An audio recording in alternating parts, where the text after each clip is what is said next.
Anne, A-N-N-E, Williams, W-I-L-L-I-A-M-S, Director of Community Health Improvement for University of Maryland Medical System.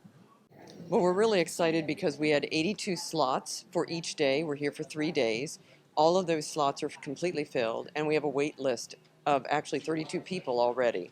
After these 240 individuals, the wait list will then be notified of our next upcoming blood drive, and we're working with the American Red Cross to come up with another blood drive, hopefully within the next week, so that we will be doing this on an ongoing basis through this crisis. With this drive, we hope to collect around 240 units, and each donation can save 3 lives, so when you really multiply that out, it's over 700 individuals that could be served by that. And so will that go to people just in the hospital or all throughout? No, it's throughout the Baltimore metropolitan area. When we collect and work with the American Red Cross, that blood is used wherever it's needed the most. Good. Well, we were really excited actually because when we, put this out just Monday, just 2 days ago, we really weren't sure what the response would be, but the community's just been wonderful. Both our campus community, the medical center, and then all of our neighbors in the community have come down, and we were just felt very good about the response that we've had so far, and we're looking forward to the next couple of weeks continuing to do the blood drives. Every individual that is actually walking in today is receiving a temperature scan so that we know that everybody that's walking in here has a normal temperature for today at this moment. So before they even come in, they're screened there, and then they go to the desk where they're begin to be processed for donation. David Marcosi, Associate Professor of Emergency Medicine at the at the University of Maryland School of Medicine and Incident Commander for the University of Maryland Medical System. And just spell out the last name for us. Marcosi, M-A-R-C-O-Z-Z-I. So I think the University of Maryland Medical System, the University of Maryland Baltimore came together and realized that, care needs to be continued. We need to be able to make sure we're able to support our patients, whether or not we're concerned about this infection or whether or not they just needed blood because of chemotherapy or they just had a motor vehicle accident. And it's our job to make sure the blood supply is maintained. And we knew that we needed to keep our blood drives going, and we figured out a safe way to do that for our donors so that we can actually ensure the blood supply to Maryland. I think that a lot of people coming to the medical facilities have concerns, whether or not there's transmission between people because there's potentially asymptomatic or mildly symptomatic patients who may have the virus and may be carrying it and they may be transmitting it. And there's a lot of concern, both from providers and the public. So we're trying to ensure that we are actually able to still conduct business while we're able to protect our patients and our donors. This blood drive will be lasting 3 days, and I want to give a shout out to all the donors because we have a full docket every day. So there's not even one slot that's available, and that demonstrates the community coming together in Baltimore and Maryland to make sure that the blood supply is maintained. This is not just one and done. We will continue to make sure that blood supply happens, or blood donation happens, and we will continue this for the University of Maryland, Baltimore, and the system. So there's a lot of people who still need blood, irrespective of the virus. Someone just had a car accident. Someone needs blood because they're anemic. Someone needs blood because they're undergoing chemotherapy and they don't have enough blood in their system to actually able to have a normal day. So our job was to make sure that the blood supply is maintained so those folks get the blood that they need. So we worked with the University of Maryland, Baltimore, the Red Cross, the University of Maryland Medical System to ensure that donors are safe, and we worked with the Red Cross to ensure that how we're going to draw this blood is appropriate and effective and safe for both the donors, the patients, and actually the people drawing the blood. So that's why we all have masks on, and we're demonstrating leadership for our community because you know what? We still need to do the things we need to do to protect our community, and blood drives are just one of them. My name's Catherine. How do you spell it? Kathryn. And your last name? Lee, L-E-E.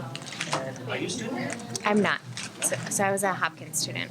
I am now a staff, but Steph, at UMP? at a clinic down in D.C. actually. But yeah. So why'd you come in today? So I've been looking to donate blood for a while, and I saw that there was a brief pause in blood donations, but heard that there was a big need. I take all the precautions I need to. I'm glad, that all of the staff is keeping themselves safe as well. But at the same time, I think, there are certain things that call us to step up, and this is one of them. So. So what was it like? What were some of the other precautions they took as you came in? So there was a station right when we arrived, and they checked our temperatures as well as did a hand sanitizing station, and then did the screener questions. So right at the door, you see a sign about the screening questions, to make everyone aware that if you're feeling the symptoms of COVID, you should not be coming in. And then there's a nurse who does the same, and then there's a check-in station where they do the same, and everything is like very clearly sanitized right at the time. There's really no contact, and then you are screened, and it's a regular process like a blood drive, but you get this nice little mask. That's awesome. Anything else you want to add about today? I'm just really grateful for everyone who's doing this work and taking on risk, but doing so in order to help others. Tammy. I can give you my first name. Yeah, sure. Can you spell that just so we have it spelled correctly? Tammy. And then what's your role or position here? Drive lead. I'm the charge person for the day. Okay, from the Red Cross, right? Yes. Okay. So can you tell me what we're doing here today and why it's so important?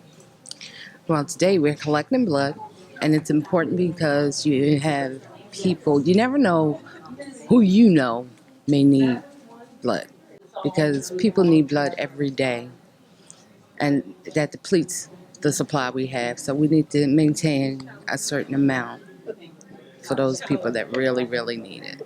We have had a lot of blood drives canceled because around this time we really count on our high schools and colleges, and and since they've shut down, we aren't able to run those drives. People have been really good in responding because we're basically set at a max of amount of donors at a blood drive. So we've had a lot of people, unfortunately, we had to turn away as walk-ins. We encourage them to go online and make appointments so that we can get them in, because we really need their donations. You never know who you know may need a donation. You yourself may need one at some point. It's all about humanity, helping each other out. Before you can even come into our blood drives, you have to have your temperature taken, because that's one of the main symptoms with the COVID. Everyone's wearing, except the Red Cross staff, everyone's wearing a mask.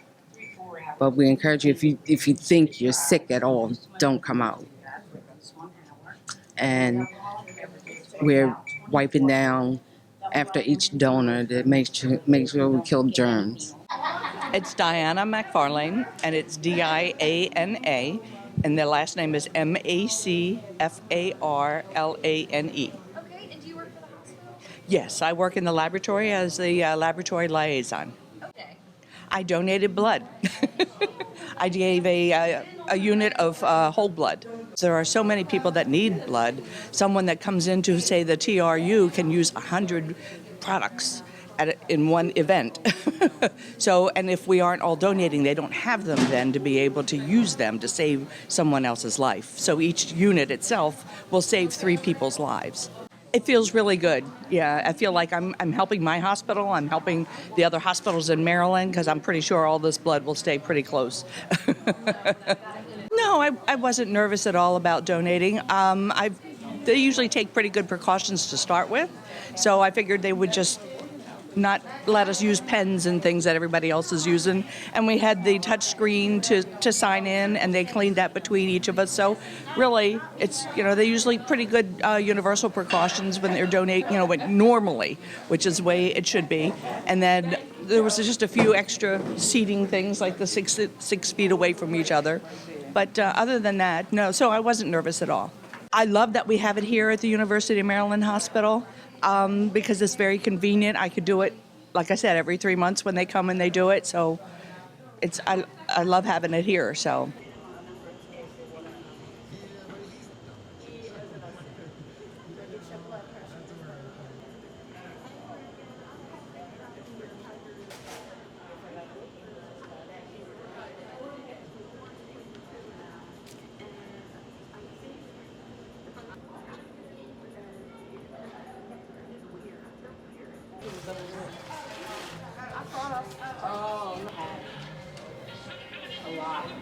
that's a good thing.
Maybe they were screaming.